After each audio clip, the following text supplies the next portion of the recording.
Good evening and a very warm welcome to you wherever you may be, wherever on this planet, because we've got some international viewers tonight. My name is Tonchi Prusak. It's an absolute pleasure to be hosting the Game of Two Halves podcast and being with you over the next hour. It would be remiss of me not to send a very special cheerio to one of our favourite fans, Santino Mamone, who's watching us over in the Holy Land, in Israel. Santino, how are you, my friend? Drop us a couple of quotes or comments as you usually do in the comment section. Big cheerio, big thanks to everyone for tuning in to tonight's episode. It's a huge one. Episode 107. It's our fifth season. And this year, in our fifth season, a big, big shout out to Euro Football Star, who are the major backers, the major sponsors of our program. We've got a huge show lined up tonight. We're in the global game. We're going to be speaking with one of the leading female football coaches here in Australia, a developer of fine young talent. His name is Tom Kenny, and he is the female football director at the Football Company, a Brisbane-based organisation that is doing some amazing things in the field of female football development. He's got some really interesting views on women's football, and in this year of the Women's World Cup coming to Australia, the perennial question: are we ready for it? Are we ready to take full advantage of all the opportunities that the Women's World Cup will present us? Every time I speak to people and they answer that question, the general consensus is no, we're not ready to take full advantage. And how can we here in Geelong on a local level do the most to take that advantage? We'll find out tonight by speaking to Tom Kenny, amongst other people. We'll also be joined in the local game segment, the president of the Geelong Galaxy United Football Club, the women's or the female-only football club, MARINA KRASIC, who this week, or actually over the weekend, was named Football Victoria's Female Football Week Volunteer of the Year, receiving that. That's a huge accolade, folks. That is a massive accolade. And for a regional administrator to receive that ahead of, the hundreds of metropolitan female football administrators is indeed a big thing. Last week was Female Football Week, but here at the Game of Two Halves, we celebrate it all year round, and tonight is going to be a real female football flavour. So stay with us, folks. We're going to have our first guest coming up very, very shortly after this break. It's Tom Kenny. He's the female football director of the Football Company based in Brisbane, and he'll be joining us after this very, very short break. The global game proudly brought to you by Euro Football Star.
Welcome back to the Game of Two Halves, and it's our first time for our first guest. It is now the global game, and our first guest, well, he's the female football director of the Football Company, and that is a Brisbane-based organisation, football provider that collaborates with players, parents, coaches, clubs, and federations in order to educate, assist, and develop top-performing male and female football players across all ages, groups, and levels.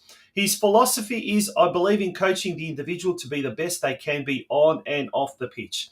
And with that, it's an absolute pleasure to bring onto the screen Tom Kenny from the Football Company. TK, thank you for coming on the Game of Two Halves podcast. How are you? Not too bad. How are you? It's a pleasure. Yeah, very good, mate. Very good. Look, let's start with that coaching philosophy. I believe in coaching the individual to be the best they can be on and off the pitch. What do you mean by that exactly, on and off the pitch? So I believe, a lot of my philosophy is based on developing skills off the pitch as well as on the pitch as well. I believe that, especially in the female space, it's really imperative to look at the individual, not only just technically, tactically, socially, and all aspects of the game, on and off the pitch. So that's pretty much what I gain from that. Yeah. Yeah. Well, let's introduce us to Tom Kenny and your coaching journey thus far. You've had a very, very illustrious coaching career, and you're only a young fella, so you've packed a lot in quite a short amount of time. Do tell us how you got into the coaching caper. Well, I am 29, so last year of my 20s. Yeah, look, I started coaching when I was 15. My journey is very similar to a lot of coaches in terms of didn't really make it as a player. So, 12, 13, 14, I was involved in state setups and things like that. But didn't quite make the cut for the Queensland Academy of Sport, which was coached by Mike Mulvey at the time. And it was kind of a blessing in disguise because I went to my local club, which is Brisbane City FC. Then I started doing the coaching clinics there, just helping out as a 15, 16-year-old. And then, I moved on to working within the SAP program from there from 2009 to about 2019. I also worked outside of football in that time as well in childcare and also the Department of Human Services. So I also brought that to the way that I coach now, skills that I developed in those occupations. And I left Brisbane City in 2019. When I was at City, it was with Jake Goodship, who is currently working with me at the Football Company. He was running the program at City. He had got the job as the W League coach for the Brisbane Roar, and I came in as a technical individual assistant to help the players, and I assisted there for a couple of years, 2 seasons, which was fantastic, working with some top level coaches that Jake brought in, also himself, but also the caliber of players. And then from there, I sort of created my own academy, which is called TKFA, which is Tom Kenny Football Academy. And I decided to marry that with the Football Company, which was Jake's at the time, to give the opportunity for players that I had that were training with me part-time and also back at clubs to come into a full-time environment. And it's been fantastic. Now, Ray Wood from Euro Football Star, he's facilitated this interview, so big shout out to Ray, and he's a big supporter of this podcast, obviously being the major sponsor of this year. But it's interesting, down here in Victoria, probably it's been the last maybe 5 years that football academies have really become a little bit more prominent.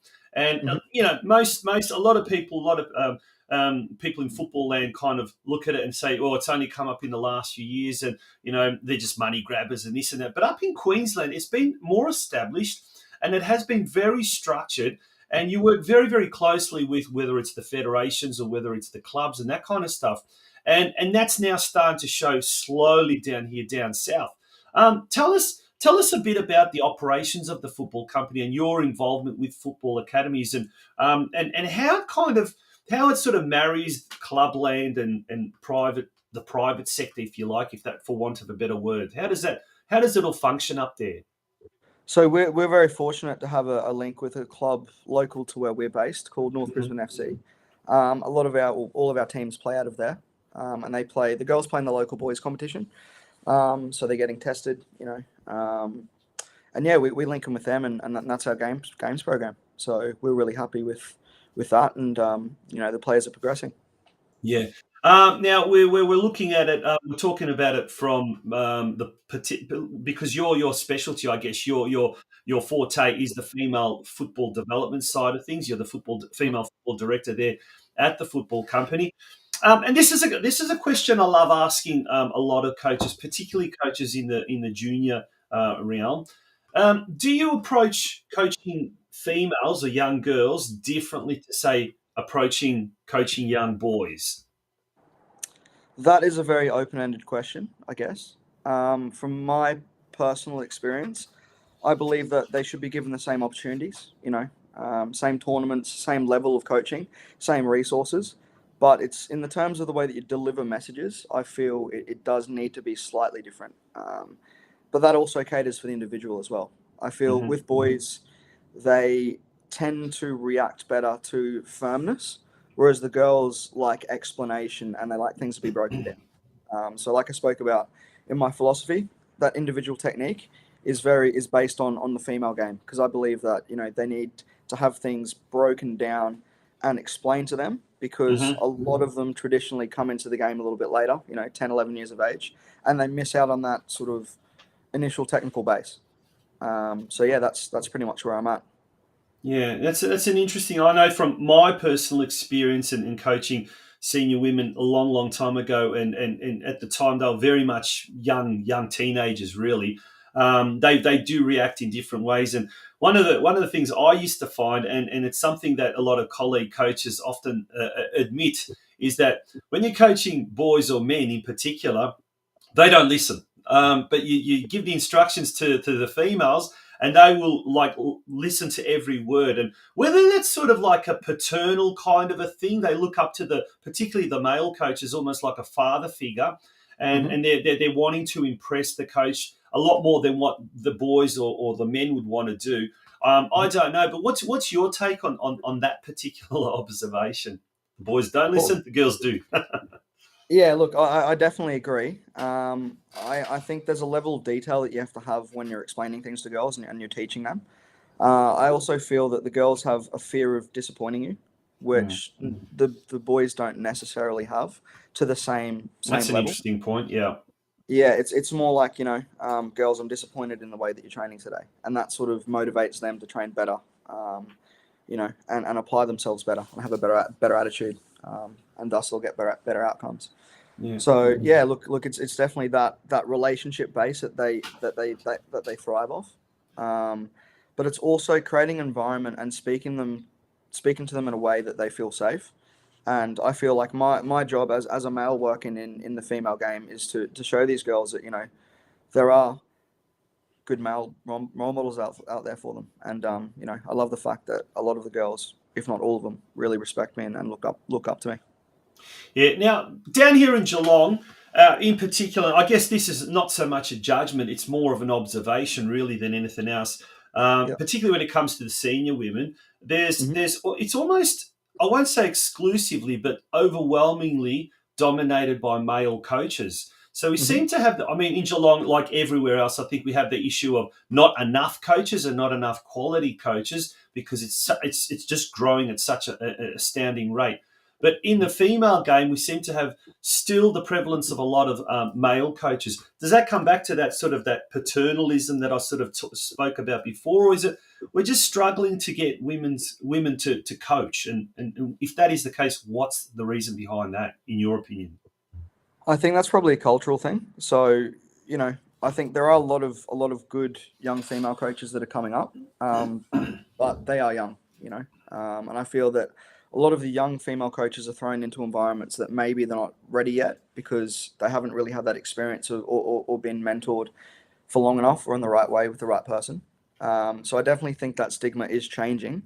But I'm a firm believer on right person for the job really, and I think a lot of Hmm. a lot of senior female players that I have spoken to don't really mind what gender you are, as long as you treat them the same way as you might with the men's team, and you give them respect. I think that's the main thing, and I think that's what they thrive off, and also like the relationships, like I said before. If you can build good, reputable relationships, then you'll be successful. Interesting. We're speaking with Tom Kenny. He is the female football director at the Brisbane-based football company, all part of the global game segment here of the Game of Two Halves podcast. Mate, are we heading in the right direction in this country as far as female football development is concerned? Yes and no. I think we have come a long way in terms of where we are, but I also feel that there's still a long way to go. We are seeing a lot more technical programs for kids that, or female players that are, of that 6 or 7 years of age, where we'll start to see them sort of, pushing through, and the quality will start to, get a lot better. I think we are, but there's also a long way to go, just in a nutshell. Yeah, no, it's and that brings me to the next question. I guess the Women's World Cup. It's going to hit our shores in a couple of months. I don't think we, as a football community in Australia, in fact, I think Australia, we just cannot fathom how big this is going to be. This is going to be massive. And look, ticket sales are going extraordinarily well. Publicity hasn't been very good down here in Victoria. I'm not sure what it's like up in Queensland, but Yeah. ticket sales nonetheless are going really, really well. So whether that's fueled by the overseas interest, I don't know. But are we, as a football nation, are we ready for the World Cup and just extracting the most out of the opportunities that are going to present itself? Well, I mean, I hope so. I think we need to be. I think there's a lot of backing behind the Matildas, so I think that will get us through in terms of, like you said, ticket sales and things like that. But yeah, look, I think the most important thing isn't what happens during the World Cup, it's what happens after it. So are we Mm. going to continue to invest? And do we have the right people involved to be able to push the game forward? So for me, that's the most important thing. What do you think what would you like to see the legacy? What would you like to see the legacy of the Women's World Cup in 2023 for Australian football? The legacy, I just think, obviously, the participation, I think it needs to Mhm. grow that. We are in a good space, by the way. It's just all about creating quality programs to be able to nurture the amount of girls that are now playing football, you know. And that's the legacy that I would like to see. I'd like to see a little bit more gone into the grassroots and the technical development of young female players. Yeah. Well, when we talk about talented young female players, there's a young lass up there in Brisbane who you've been doing a lot of work with, and she recently took out a Euro Football Star objective testing, and she in Brisbane, and she'll be actually heading overseas as part of her prize, and her name's Charlotte Ainsworth. Apparently. Well, Ray Wood raves on about her. She's going to be as good as Sam Kerr, if not better. Tell us a little bit about young Charlotte. She's playing with the boys as well, but she's there's some footage over here. We're going to see some footage now of her. There we go. Tell us a bit about Charlotte. Yeah, look, that's actually not Charlotte. That's the girls group that we're working with. Um, Oh, but okay. yeah. Look. Charlotte is she's a fantastic, young player. I'm so proud of the development that she's had over the last couple of years and where she's come from, and how hard she works. And I guess what sort of separates her from a lot of young players is her desire and determination, which is second to none. She's always at training first. This is Charlotte here, by the way. Oh, She's wow. yeah. So Dazzling ball as skills. yeah, as you can see, she's quite talented technically, and definitely a talent that we need to look after and nurture. So yeah, look for me. I'm delighted that she gets the opportunity to go overseas and sort of see where she's at. But also with Charlotte, she needs to keep her feet on the ground and keep working hard and progressing at the same level that she is. And I have no doubt that she'll go to the very top. How old is young Charlotte? So Charlotte's 11 at the moment. She's turning Yep. 12. So Well, a long time to go. But she's definitely on the right path. With a lot of our female players up here in Brisbane as well. yeah. Now, folks, last week we were lucky to have two young local girls that we were interviewing, Anastasia Shimic and Evie Stolcic as well. Two fantastic young girls who are also going to be headed next year with that Euro Football Star to the UK. And it was, in Evie's case, she does play under 15s, but she's eligible to play under 13. She also plays under 13 boys as well. And I saw her on the weekend in a game, in a local league game, or local community league game. And I'll tell you what, she really, the aggressive nature of under 13 boys is fantastic for her. And she matches it really well with them. And technically, she's very, very good. And it was good to have a chat with these girls. And I guess that brings me to another point. The development of the elite players. Is there a difference in the way they need to handle their development? Is, for example, compared to boys, are they more technically gifted, or do they have to work a lot more on their technical abilities? Are they more or less coordinated? Does it come down to a individual person? And also the strength and conditioning side of things as they grow and all of that kind of stuff. Basically, what are the similarities and what are the differences in the development of the elite players? Well, I think first and foremost, the similarity should be the mentality. Mm-hmm. That should be first and foremost. It should be, the same for girls as it is boys. The desire, the determination to want to push on and better yourself as a footballer. Yeah. The things you do off the pitch, what you eat, your sleep, everything like that. So that's no different for a male player or a female player. I do think that, and a part of, like I mentioned with my philosophy before, the technical components needs to be a little bit more important in terms of developing the girls, because a lot of them do come into the game later. But I do think the girls probably are a little bit more technical than the boys in terms of the range of movement, the flexibility, and things like that. They've got more detail and quality to their movements. Whereas I feel like the boys have more of that strength. The game's quicker, but not necessarily technically better. Yeah, and is that the obviously? I mean, this is probably an obvious question, but is it the aggressive physical element that helps the girls in their development, and hence a lot of girls end up playing with the boys? Oh, 100%, 100%. So, like you just said with Charlotte, she's now on the boys' team as a full-time player, and our girls' groups play against boys, and I've just seen a massive benefit for all players involved. It's been fantastic. They have to do things a lot quicker. There's less time on the ball. Just their thought process and thinking just need to be spot on. Mate, fantastic! It really, really is interesting chatting to you and getting an insight. If anyone has got any questions that they'd like to ask Tommy, Tom would certainly be happy. Pop it in the comments section, and we'll ask the question there as well. Mate, what are you working on at the moment? Anything in particular? Any projects with regards to the football company, or anything on the horizon for you personally or professionally? Yeah, look, we're always looking to expand and make the business, a lot better and give more opportunities to our players. So I think we're just in the planning process for 2024, and we'll go through and see what that looks like and how we can create, different pathways and avenues for players to develop. Always on the grind, which you have to be in football. Yeah, it never sleeps, even in the off season. What is an off season? They say that.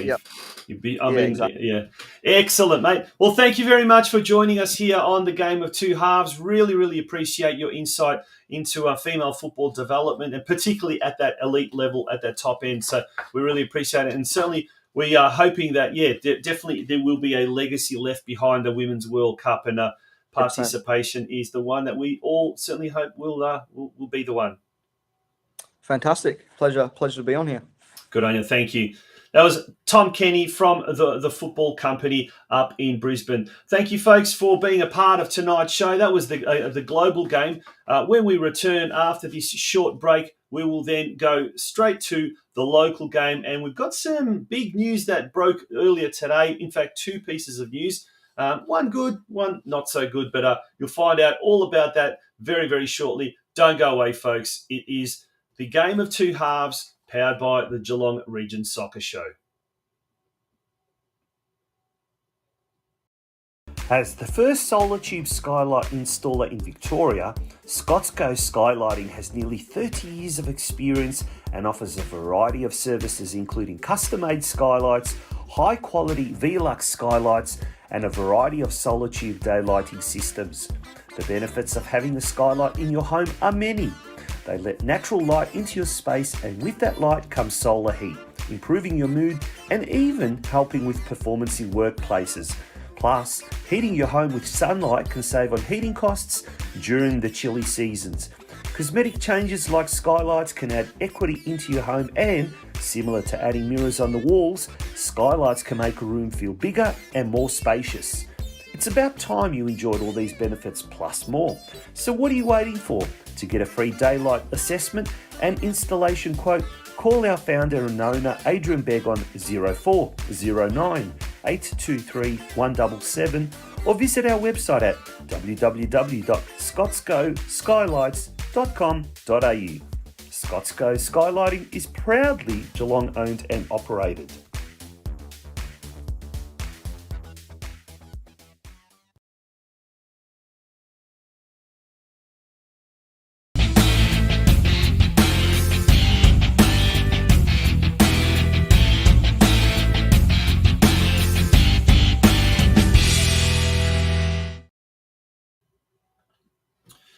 Welcome back to the Game of Two Halves podcast powered by the Geelong Region Soccer Show. It is indeed episode 107. Now, I did mention earlier today that there's been, two announcements that were made today. Let's go to the good news first. And it was announced today that the Transport Accident Commission, the TAC, have come on board as one of the major sponsors or the major sponsor of a number of the country championship representative teams.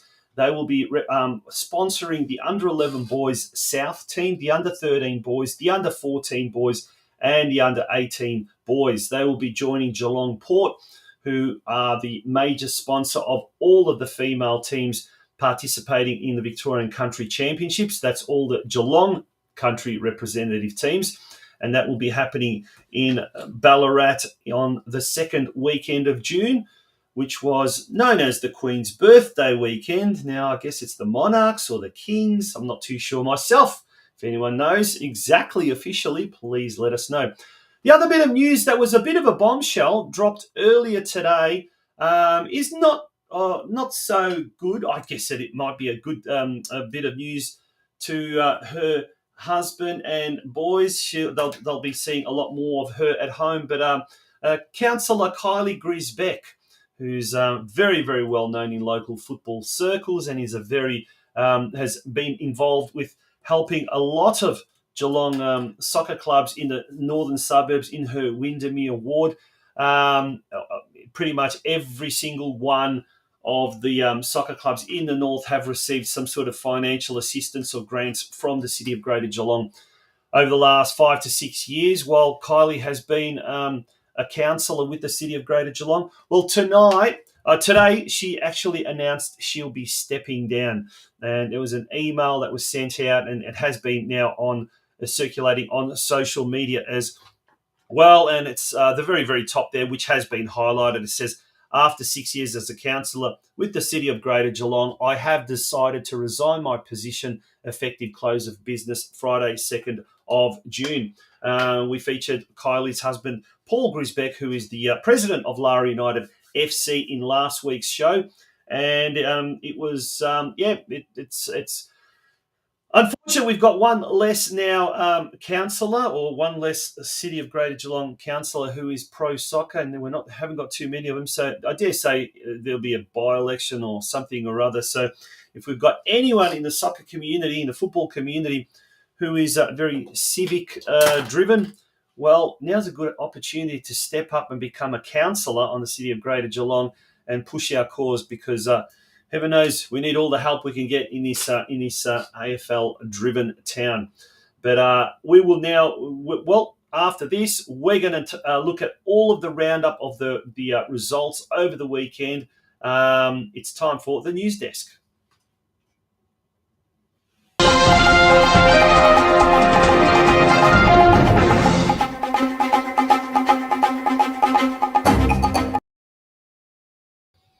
Well, let's start right at the top, the highest ranked competition. And unfortunately, North Geelong just seems to be struggling more and more after last Tuesday being bombed out of the Australia Cup at the hands of a fellow NPL struggler St Albans, 2-0 at Alco Park. On the weekend, they travelled to JL Murphy Reserve, on Saturday night and actually got thumped by Port Melbourne Sharks 4-0. Look, it was a younger side, and Coach Tom Governor is giving a lot of the younger players an opportunity to play state senior level football, and that's probably one of the good things that's come out of the season so far for North Geelong. On Saturday, they meet Altona. Really had a topsy-turvy season here, so if there is a chance for them to get a result, it's certainly this game against Altona Magic. That one is going to kick off at 3 p.m. NPL 3 Victoria, well, Geelong, well, they've done the opposite as far as the Australia Cup is concerned. They've managed to get through to round 7. However, they've got a huge task. They come up against the Oakley Cannons, That's on Tuesday, the 13th of June at Jack Edwards Reserve. Look, one result, they are one win away from being on the national stage. And how good would it be if the Lions were to cause a major upset? But remembering the Oakley Cannons made it all the way to the semi-finals of the Australia Cup last year. So it'll be a tough game, that one, that's for sure. On the weekend, they couldn't keep up their run of good form, and they went down to Bo Morris 2-1. Joyce Pateri scoring in the 7th minute. This weekend coming, Doveton taking on Geelong in, it's a must-win game for the locals, but they really do need to start winning some games and escaping that dreaded relegation zone. On to State League 1. Corio, big winners over Keilor Park, bottom side Keilor Park. 4-1 win over there. Festim Almazi getting amongst the goals. He scored a double. This weekend, Corio travels to Gilwell Park, where they'll take on Whittlesea United. And Whittlesea United jumped several spots in a division that is very, very, very keenly contested in the middle of the field. Okay, on to State 2, Geelong Rangers. Well, this was a very eventful game. 2-2 result against Hoppers Crossing. Jordan Savinsky and Joseph Garcia amongst the goals, but the Rangers were reduced to 9 men during the course of this game, or by the end of this game. Ryan Calder received a straight-out red card, and there is talk that he may well receive a 3-match suspension by Football Victoria's disciplinary committee. Tyler Collins received 2 yellow cards, so he too will miss the next game, which is not what you want to see, but unfortunately that is the case. Now, State League 4, this is an interesting division. Bell Park lost to Truganina Hornets 5-0. Barwon defeated Moonee Ponds United 4-3 in an absolute goal fest at the Grovedale Reserve. 2 goals were scored by Milton Bailey. Now, Milton Bailey, the young striker, has now scored 50 State League goals in just 42 games. To make it even more incredible, he scored 7 goals in just the last 3 games, bringing his season's tally so far to 10. But he's not the leading goal scorer in State League 4. That honour currently sits with another Geelong footballer, John Pikett, who scored 15 goals this season for Surf Coast. Surf Coast defeated Spring Hills 4-0. And John Pikett scored 2 of those goals. So he's got 15 goals, and he's currently the leading goal getter in State League 4. Surf Coast jumped to 3rd spot on the competition standings.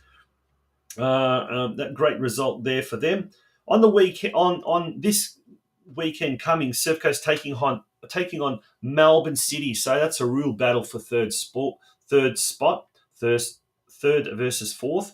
Spring Hills are at home to Barwon, and Gisborne, the bottom side, are at home to Bell Park. So hopefully the All Whites can get a win there, and one very much in the same mould as some of the other teams as well, escape the dreaded relegation zone. Now, if we move on to State League 5, the last of the men's competitions, Lara United defeated Surfside Waves 3-2 last Friday night, and what a local derby that one was. Yes, the Surfside Waves have been struggling this year, and prior to this game, they'd only managed 1 win out of 8 games. But the Waves really took this game up to the more highly fancied Lara United. It was a 94th minute penalty by the league's leading goal scorer, Tristan McGrath, coming back after injury. He scored his 14th goal of the season, and that was the goal that gave Lara United all 3 points, and they move up to 4th spot on the competition standings. Trinity Marvaso and Oscar Mayondo also scored for Lara United, while David Miller, his first goal of the season in only his second game, he scored in the 3rd minute. And Julian Powell, his first goal of the season, well, he found the equaliser in the 90th minute. Ballarat defeated Deakin Ducks 3-1. And this week, Deakin Ducks take on the Surfside Waves on Saturday at 3 p.m. at Deakin Uni. But for Lara United, they will be faced with a Herculean task when they take on the unbeaten league leaders Balmoral, who have, look at that, 9 wins from 9 games, 35 goals for and 2 against. And it is a side packed with mercenaries, players that have played at NPL level and even higher. They really have got the cash to splash, so to speak. But Lara will be travelling up to Balmoral Park Saturday evening with nothing to lose and certainly a lot to gain. So they definitely will be looking to come home with an unlikely 3 points. Folks, that's the Saturday part of the competition. The men's competition will be looking at the women's side of things, the State League, the VPLW, and also the local leagues as well in a very after this very short commercial break. Don't go away, folks. Mist Air Conditioning and Mechanical Services is one of Geelong's premier domestic air conditioning companies. The company is a venture by the directors of a major commercial mechanical services company which has over 45 years combined experience in the air conditioning sector all over Australia. Our service and vast industry connections will ensure that Mist AC will not only be competitive in price, it will also get you, the client, ongoing service needs for your home or office. With the 7-year guarantee on all our workmanship, you can rest assured you will never be left out in the cold. Whether you are renovating or building your new family home, Mist can provide all types of ducted, split or reverse cycle air conditioning for your environment. We offer a total solution suitable to your family's needs. To find out more, visit our website at www.misthc.com.au or email us at info@misthc.com.au or call us now on 5278 6478.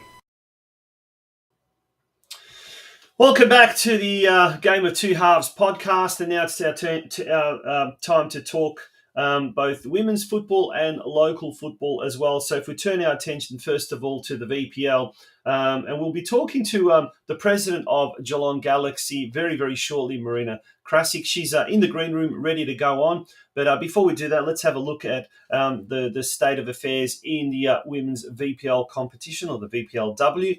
Geelong Galaxy had a bye in round 10. They'll be in action this week when they host Eltham Redbacks at Hume Reserve on Sunday. But at the almost at the halfway mark of the season, Galaxy find themselves in a mid-table position. They've done very well in the last few games. They really are starting to get on top. So a win against the Eltham Redbacks would be the perfect tonic to bring the halfway mark of the season to a close.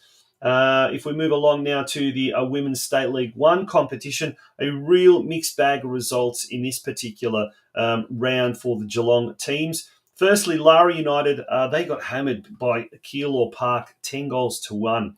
So there's a real big class difference between those two top teams, it seems, and the rest of the competition. But yeah, we don't know what happened there. Probably an off day at the office, but yeah, Keilor Park outclassed and outgunned our Lara United. North Geelong, they defeated Clifton Hill 2-1, so they've jumped back now into 3rd spot with 4 wins and 2 draws from their 6 games so far. And Craigieburn City took on Geelong Rangers, and there was an unfortunate incident in this particular game where an ambulance had to be called, and a Craigieburn City player actually suffered a head injury, and after the ambulance had departed, the referee decided to call the game off. So no doubt that game will be replayed during one of the catch-up games.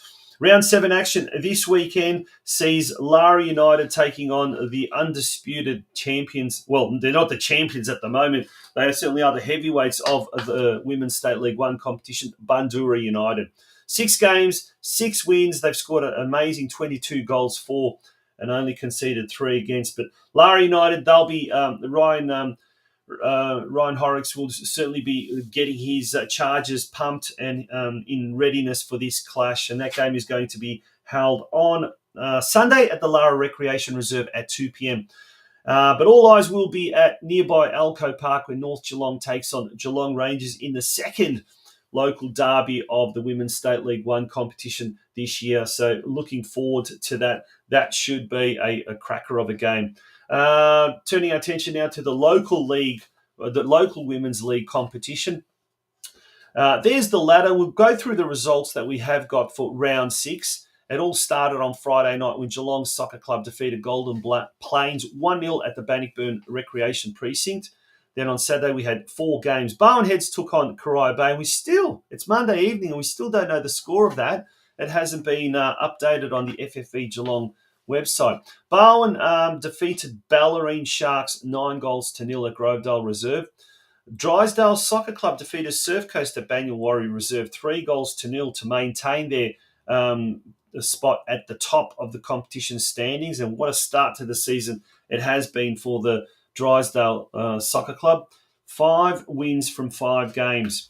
Lara United defeated FC Leopold 6-2 at Lara Recreation Reserve, and they've really solidified their spot in the top 4. So after 5 rounds, the state of affairs is that Drysdale are on top, followed by Bell Park, Lara United, and Deakin Ducks Black making up the top 4. Surfside Waves are not far behind. And then we've got 3 teams there on 9 points, 3 wins, I should say. Barwon, Armstrong United, and Geelong. And then further down, we've got Surf Coast, Corio Bay, Deakin Ducks Gold, Golden Plains, FC Leopold, Barwon Heads, and the Ballerine Sharks. If we look ahead to this weekend's games, Friday night sees Corio Bay hosting Barwon at Evans Reserve.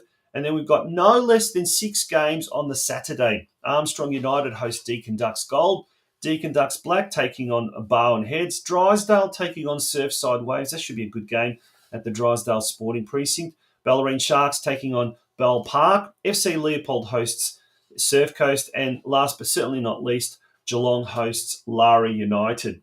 Now finally, we turn our attention to the men's competition.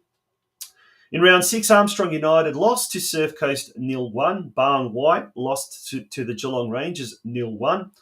Barwon Blue defeated Barwon Heads 6-1. And Breakwater Eagles lost to FC Leopold 0-3. So 3 out of the 4 away teams all recorded wins on the road. Bell Park had the bye. So if we look at the competition standings there, Bell Park, 5 wins from 5 games, dominating this particular division in much the same way that Drysdale is dominating the women's division.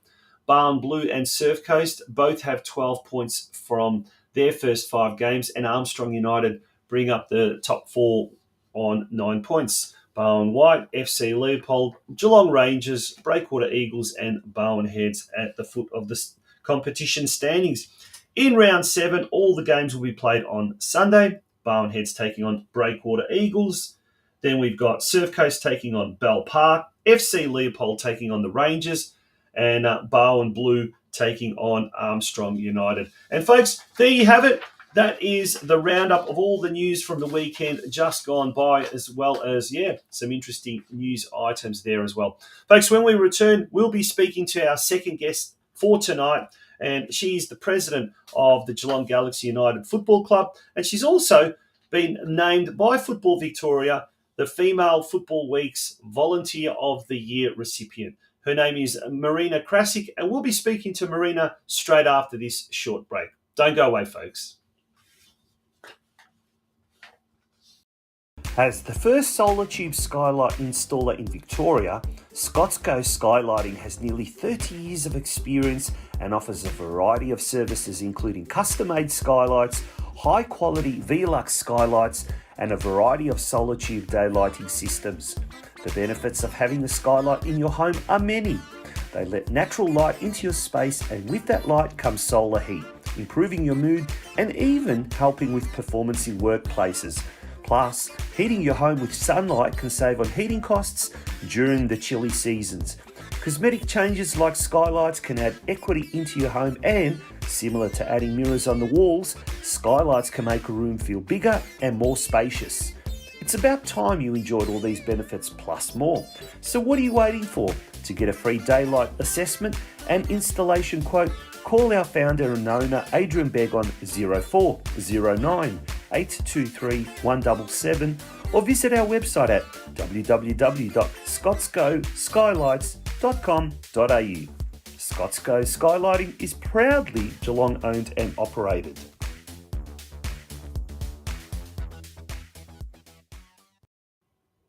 Well, folks, welcome back to the Game of Two Halves podcast. It is the local game segment, and in this week's local game segment, it's an absolute pleasure to be speaking to the president of the Geelong Galaxy United Football Club, MARINA KRASIC. MARINA, welcome to the show, and thank you for joining us here on the Game of Two Halves. Hey, John. Yep, no, pleased to be here. Well, first of all, congratulations on the award, the Female Football Week's Volunteer of the Year award. That was bestowed upon you by Football Victoria, and I mean it's a big deal because you've beaten probably a lot of quality female football administrators from the metropolitan area, and so for someone from regional Victoria to receive that kind of recognition means a lot to the local region, doesn't it? Yeah, look, absolutely. So, to be honest, I got the phone call on the weekend, probably just before it got announced. So I was really, to be honest, quite surprised. I did have someone from the club contact me, give some information and things like that quite a while ago, not knowing that this is what it was for. So that was even a bit more of a, like I said, just a really wonderful surprise. And exactly as you said, the recognition for, regional person to get it, and also even from a small club, is really quite good. As well, as well, we're from regional areas, which was just really good to see that recognition across Victoria. Yeah. Now, you come from a real football dynasty, a real football family, the Krasics. I mean, last week we had your niece, Evie Stosic, on, and what a delight it was speaking to her. But you've grown up with football, in your blood. Your late father was heavily involved and played and refereed, and your sisters, your brother, everyone knows the Krasics. And if it's not the Krasics, it's the in-laws as well. So it's I guess it's tell us a little bit about your journey in football, from being a little girl and watching your dad play to get you yourself getting involved in running the show at Galaxy. Yeah, exactly right. I think everyone knows sort of the extended family. We've all got some kids ourselves volunteering or like participating in the sport, going through there. But look, without a doubt, I think even just touching on the volunteering pathway itself, there is no question, you get your parents as your role models and stuff. So as you mentioned, both my father and my mum, like I said, besides supporting us all within our sports, etc., they did more than sports. And I probably want to even recognise that. I remember in high school, my father during the day volunteering for that, before he was going to work afternoon shift at Ford, just because he kept dropping off, saw the need. And from there, and, our mum, who worked full-time at Ford as well, but signing up in advance on the PDO days to be volunteering at the school canteen. So, you grew up with volunteering in sports and outside as well. I did come from an era where girls didn't really play soccer, to be honest. So I did gymnastics as my chosen sport because we all had to do a sport. It was not negotiable with my parents. But realizing quite early on, I probably wasn't going to be a gymnast. I actually transitioned into coaching. And one of the things there that I know that I have sort of shared this when people have asked me is there was also Terry, who I worked for. And he was a fantastic role model where he was so focused on youth and that there were no barriers to kids participating in sport, especially financially. So I think that's sort of one of the things as well, having those really early role models from both my parents, but others as well over, you're volunteering, anyone can do it, and you all have something to offer. And I think, like I said, in Australia, there's so many volunteering opportunities from the community groups. And we know, sporting clubs could not exist without volunteers. So your picture, which I know I shared with my kids moves, and there you are from coaching to sort of supporting the team there as well. I touch on there, I think you flashed up a picture, I know which I'd shared as well. A bit broader than that as well is some of the things in our work jobs that we do. I'm an engineer by background, and annually for 3 days over the Labor Day long weekend, we volunteered the time there to help judge with kids who are building little robots. So it's something wow, as that well. would have been interesting. Yeah, been doing it every year. COVID took a little bit of a break on it, but again, it's something different that you don't think of from a volunteering perspective as well. But they just look for support and stuff. But for us now, we've gone from our parents to ourselves volunteering with the kids, and very focused on definitely just youth and even females as well. Yeah. Now you touched on a really interesting thing about when you were growing up that a lot of girls then didn't play soccer. Thankfully, things have changed and there's real great opportunities for that.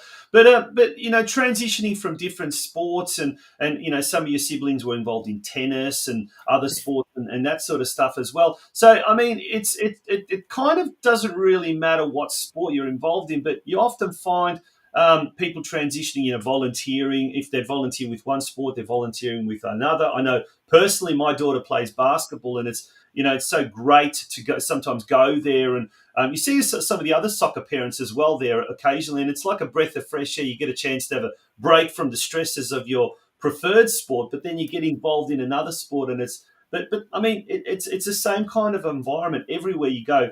There's always just not enough volunteers, What would you say, having done volunteering in so many different elements and not just soccer, other sports or, as you said, at work and that kind of stuff, what are some of the rewards that you personally receive from being involved in volunteering? Yeah, I think without a doubt, I think it's the connections and the relationships, as you call it, that you do build up along the way. But definitely, and we're all very heavily focused, particularly with youth and that. But enjoyment, knowing if they couldn't get an opportunity to go do that. I think that's that part from there. You're right as well. I mean, it's a challenge. It takes time, but you choose to prioritize your time to go and do that. And therefore you get, like I said, that return component from there. Nice sometimes to go out to a lunch or something like that, but you get the same connections and networks by, being there at the sporting club, whether it's at the sidelines, whether it's helping out in the kitchen and that, you're still getting that social interaction. Yeah. And your partner Branko, he was a previous president of Galaxy, and you two are just inseparable. You're always involved in something, but nowadays it's at Galaxy. When the kids see mum and dad both involved and all that kind of stuff, it comes naturally to them as well, isn't it? It's something that then it's passed on without you even thinking about it. All those characteristics and traits of volunteering, isn't it? Yeah, look, absolutely. And look, one of the things that for us, even there at a Hume Reserve in the canteen, so definitely our youngest daughter who has stopped playing soccer, she's known for being there in the kitchen, but we've got some of the other in there. It's good as well. Yeah. When they start off of just, we teach them through the things and that, but it's great that they sit there and they see to do that and they enjoy it as well, which is quite fun sort of stuff. And, they've even been known to get tips. So for those that do come, it's worthwhile. It's amazing how small amount can have an impact on some of the younger kids. Just, again, recognition to them for what they are doing, okay? And that is them volunteering already as well. Yeah. Recently, obviously, Football Victoria was celebrating Female Football Week, but prior to that, it was Volunteer Week as well. And it was great to see clubs from around the region really publicly acknowledging and showing support for a lot of their volunteers. I mean, there's one particular club actually called someone who's an inseparable part of the canteen, a saint. She's constantly in the canteen, but like what I guess what I wanted to say now is, what does the award actually entail? Do you have to? Is there a ceremony or anything like that, or Football Victoria sends you anything like a certificate or any recognition? Unfortunately, I can't answer that, Tonchi. And when they called on the weekend, they did actually make the statement. The person that did announce it was rather excited, going, "Look, I can't really share too much, Marina, but I want to give you the heads up that he's going out on social media." But I do understand that there will be a presentation to go forward excellent. with that. That's again, great. What a great year as well with the FIFA Women's World Cup. So, Yes. Hopefully, again, some opportunities there. And then there is as well, again, a link up actually with Football Australia, I was told as well. So I think do get nominated forward as the state representative there, which, again, fantastic exposure for us in the greater Geelong region. Yeah, well, let's now talk business. Let's talk about Geelong Galaxy United, and let's talk about female football here in Geelong. We had a very interesting chat with a well-renowned coach, a female football director of the football company up in Brisbane, Tom Kenny, prior to you coming on, and he had some really interesting things to say in that field. But Marina, in your opinion, first of all, let's look at Galaxy. It's almost at the halfway mark of the season, both of the seniors as well as the junior girls NPL competition. How are you as president? Happy or otherwise with the state of affairs at Hume Reserve at the moment with Galaxy? Yeah, look, we are happy. We've had sort of a solid start to the season across the board. You always have your challenges, Everyone always wants their teams to be winning every game, but that's not the reality from that one there. But our teams, our players are continuing to develop and perform.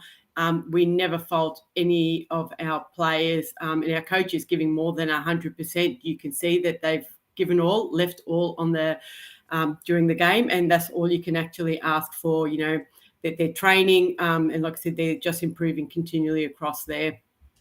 And how's John settling? John Diaz, how's he settling as a senior coach? Yeah, look, fantastic. I think the dynamics and the culture you touched on earlier, that we had a bye this week, and one of the senior squad team members, Mal, took the initiative and organised a team event there in Werribee. So we ended up going to a restaurant there, and John and Nick were there, and it was actually just a really great afternoon to have. Had a couple of little games for the team to go play with, but just to relax and socialise.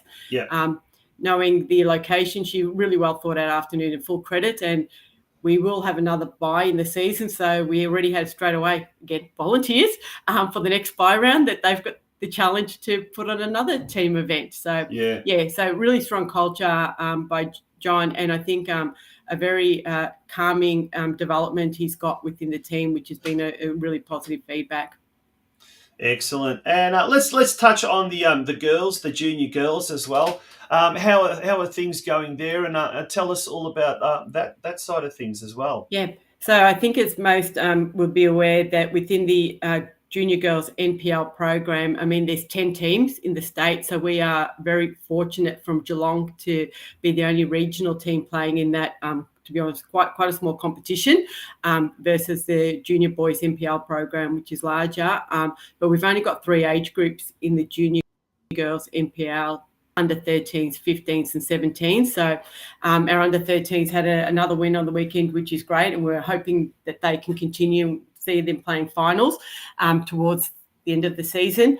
And our 15s and 17s are continuing to develop through. It's a tough competition. In our competition as well, we have the NTC, which is the state representative team. But I think as well, a reflection of the at Galaxy is each year there's been at least one player that's been selected from Galaxy to be part of that NTC. So, and we're performing against those teams sort of quite solidly as well. Yeah. So we're just looking at the ladders at the moment. The under 13 Galaxy doing fine, well, pretty good. Fifth. That's as you said, it's a tough. It's division, a tough competition. Yes, very much doing so. Really well. Yeah. What's the long-term kind of view of that is with regards to the juniors? Are you looking at expanding to other age groups? Are they looking at expanding other age groups? The girls' NPL competition. It actually changed last season before, so within a 2-year period, so only very recently did the Football Victoria NPL rules change for the junior girls, that you could actually have community youth teams and therefore expand out to mini Roos teams. So really last season was the first season we were actually permitted to do that. Unfortunately, one of the challenges that we do have as a club, not unique to us, but we has had an impact on some facilities. So we are still hiring grounds during the week just for training, are working with the council in the city of Greater Geelong. Organising meetings, having discussions with them, but that's probably limiting us, which we do want to go in the future of expanding that out. We do obviously have a great co-tenancy with Karaya there at Hume Reserve. So again, completely independent club, so therefore completely independent programs and that one there. But it is nice that, we do get the opportunity to there. And I'll bring back actually another thing with a bit of the volunteering stuff.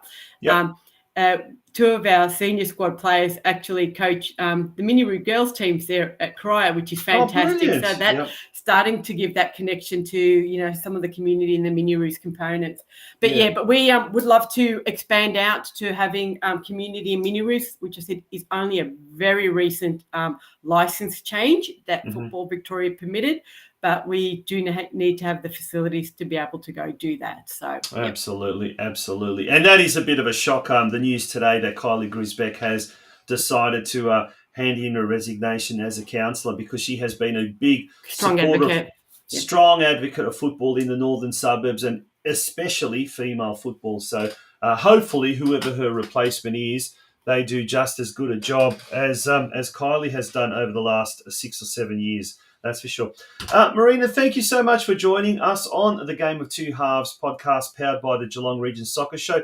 We're looking forward to an exciting second half of the season. I mean, it's not there yet. We've still got this weekend to come. And Eltham Redbacks at Hume Reserve this Sunday at 3 p.m. Is that right? That's correct. Yes, yep. So if you're after some top quality women's football, come and see Galaxy in action this Sunday at Hume Reserve. Fantastic facilities there. Yep. It's really become an absolute, the heartbeat of football in the northern suburbs. Hume Reserve always was, but now in particular, it's an absolute delight to watch games from there. So wish you all the best, and thank you for joining us on the show tonight. Thank you, Tonji. Good on you. Thank you very much.